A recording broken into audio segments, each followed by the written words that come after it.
Hey, how are you? Oh my gosh.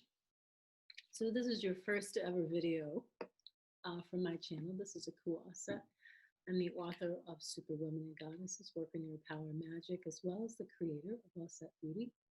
And I just want to say, oh, happy day. As I'm recording, this is actually Sunday. And this morning I woke up really early, and the beauty of getting to bed at a decent hour and then waking up naturally during the twilight hours, which are about 3 a.m. to 5 a.m., whatever time zone you're in. The beauty of waking up naturally is that you get to hear messages and inspiration, the muse, the Most High, your inner oracle. And so this morning, one of the first things that I think about when I wake up is just gratitude. I'm so happy and grateful to be alive another day to create and connect and love and beauty, magic, all that good stuff. So I said, okay, this is Sunday, so this is my day to just study alchemy and metaphysics. So I thought, well, this would be a great day to just share some of the books that I am currently reading and studying, as well as the books that I'll be revisiting during the winter solstice. So the winter solstice is 21st of December for 4 days. It's a time of the year that our ancient Egyptian ancestors saw as one of the most, or actually the most auspicious time of the year, just because of the fact that our pineal gland is richly melanated. And that gives us the ability, especially during the twilight hours, especially in the dark, to connect with higher and divine knowledge and just really tap into our God selves. So the winter solstice, if you're in the northern hemisphere, is the longest evening of the year. 4 days where the sun looks like it has come to a standstill, and then it begins to revolve in such a way that the days get longer. So at summer solstice, the days become shorter up until the winter solstice, and after the winter solstice, the days get longer. So on these longest nights of the year, it's an auspicious time to just be still and listen. And I have been observing the winter solstice ever since 2012, and it was because of Nefermen, and I have one of his books. So I was listening to one of his lectures, and he was educating us about the winter solstice and the ancient Egyptians. And so 2012 was the dawning of this age of Aquarius, and December 21st is the actual beginning of the age of Aquarius. So it's funny, at the dawning of the age of Aquarius, I began to really observe the winter solstice. And each year I do a cleanse and a detox and fast right before the solstice begins. And just so that I am really tapped in and I'm high vibing. So I would love it if you would join me, join our community. We've had a wonderful community each of those 8 years that we've done it, actually 7 years, this will be the 8th year. And I just wanted to share with you the book list. And actually this book list is from our 2017 reading list. But currently, these are the two books that I think I did share this with you before, that I've been revisiting. Ancient Future by Wayne B. Chandler. And hopefully, if you haven't already seen our wonderful conversation, you'll just go back a few videos and really, really enjoy that. You know, my biggest takeaway is that, you know, what we should be focused on right now is becoming.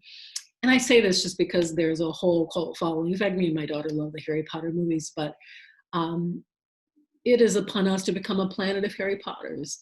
a planet of people who are so connected to their inner oracle, their divine voice, the Most High, the God voice, whatever you want to call it, but just to not have to watch the news, not have to read articles, not have to follow someone else for keeping abreast of what's going on or what to do next, but to actually be tapped in. So I highly recommend this book. It's Ancient Future, The Teachings and Prophetic Wisdom of the 7 Hermetic Laws of Ancient Egypt. And then it's so funny, I was talking to my spiritual brother, David, yesterday, and actually Dr. Hugh Jenkins' brother. And if you haven't seen that conversation, you must go back a few videos and check that video out. And so Dr. Hugh Jenkins is David's brother, but we were just talking about, he's working on a book. And I was just talking about the fact that I don't feel that I wrote this book, because this book literally happened between 3 to 5 a.m. In a 2-week period.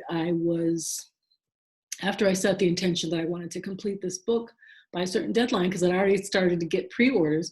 So, okay, I've got to finish this book. So I just set the intention to complete it. And so for 2 weeks, between the hours of 3 to 5 a.m., it was like I was, awakened in the middle of the morning. And so I would just get up kind of in a meditative consciousness, and I would write for 2-3 hours and then go back to sleep. So this book really was written under inspiration. So those are these 2 books. The other books on that 2017 Winter Solstice reading list are these books. Okay, so this book, The Game of Life, How to Play It. It's The Game of Life and How to Play It by Florence Scovel Shinn.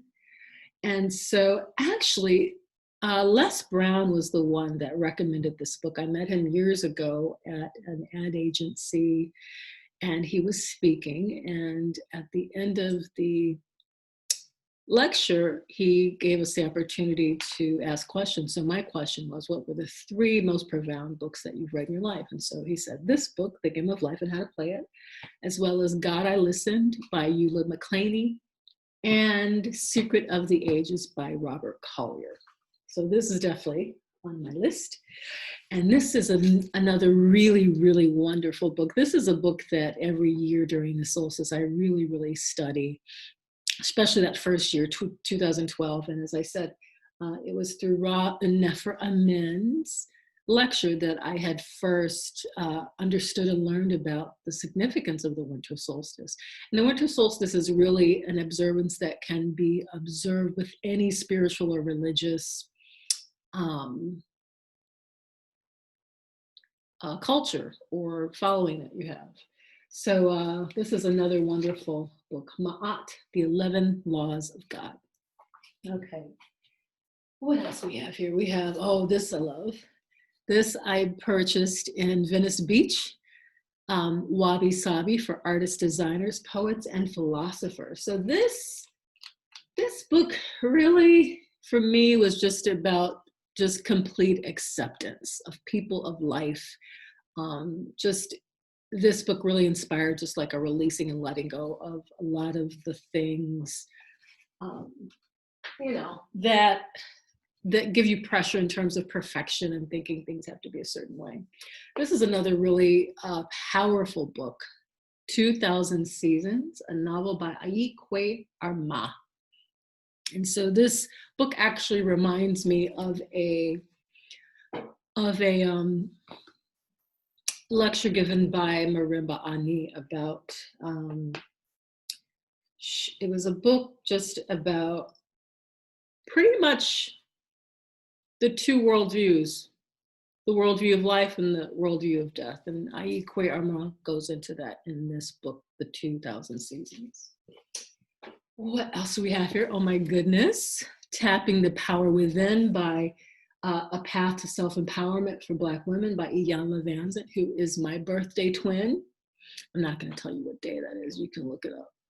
But yes, her and Tavis Smiley are actually my birthday twins. But This book is really special. I picked this book up, oh my gosh, in the late 90s when I began to look into the Yoruba spirituality, and really, really powerful book. It was a great place to begin. So that is a great book to deal with. Actually, I'm gonna do this one first. Queen Afua. So this is a must-have book. I first heard about this book through my big sis, Kai.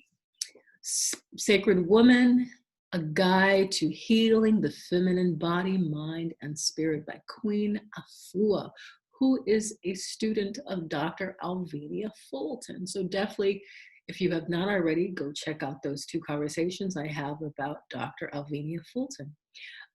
But this book, my big sister Kai said, you've got to get this book. I believe this woman has created a, I don't remember how she expressed it, but she said basically this is a handbook that's going to be ushering in a new culture. And this was probably, oh my gosh, I'm guessing this was like 1999 or 2000. When was this book published? 2000. Okay, yeah. So my friend got this just when it came out, and it would take me probably, when did I finally read this book? I know I read it after I wrote my book. So that was, I wrote my book in 2005. So I finally got into this book, I think in 2007. And I got into this book because, I don't know, 2 or 3 people had asked me about the Sacred Women training and asking me if I had done it, and I hadn't even read the book. I had the book, but I never actually read it. I think I read the introduction, but it wasn't until 2007 that I actually, I guess, spiritually, I was ready. But it was 2007 that finally I connected with a sister by the name of Kajara Nia Nebehet, who was facilitating a Sacred Woman program for 12 weeks, going through the gateways. And so that happened, and it was life-changing. It took everything that I was already doing in terms of my, being a makeup artist and really living a plant-based holistic lifestyle. It took all of that and gave me structure. And there is one quote that I hope I get right, and it's Holy Spirit. Oh my gosh, I don't remember. It's Holy Spirit bless me with,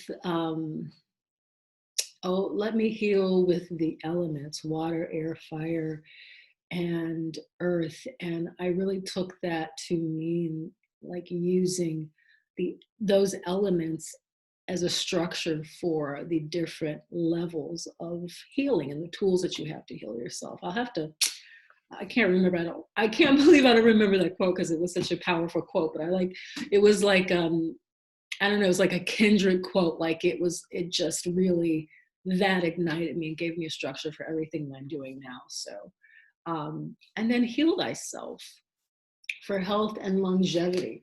So this book, actually, I think this was the book. I don't remember the book, but then later in 2000, I think, let's see, 2010, I believe, I went through with actually Queen Afua, the only holistic medicine woman training. So me and Layla Delia, and in fact, I met Layla Delia through that. And so she became, a good friend through social media, as well as the Sacred Woman community. But we did that training together. I'm trying to remember who else was in that group. But yeah, so another really, really good book to have, especially during this time of the year. And then this book from my homegirl, Carolyn Miss, PhD, Anatomy of the Spirit, the 7 Stages of Power and Healing. So one of the things that stands out about her work is that, she says, just like our ancestors have always known, that disease begins in the spirit. So this is the collection of books that I we'll be revisiting, and I'm sure I'll be adding more, but I would love to see what you're reading. And if you're a reader, are you a reader? I actually just did a challenge over a month ago that we had to read at least 10 pages, 10 to 15 pages every single day. And it was so nice to have that as a required task, because there's something very different with sitting down, opening the book and reading words, as opposed to just being busy in the house and listening to an audiobook. And that's what I had devolved into, just listening to books. But it's so much different and so much more rewarding to actually sit down and read. It feels like a sweet, sweet luxury. So please, in the comments, I'd love to know what you're reading, and let me know which of these books you have in your collection, which of these books you're really wanting to get. And I'll actually put a link below for my book as well as Wayne Chandler's book. And yeah, so that's it. So I'll see you all tomorrow.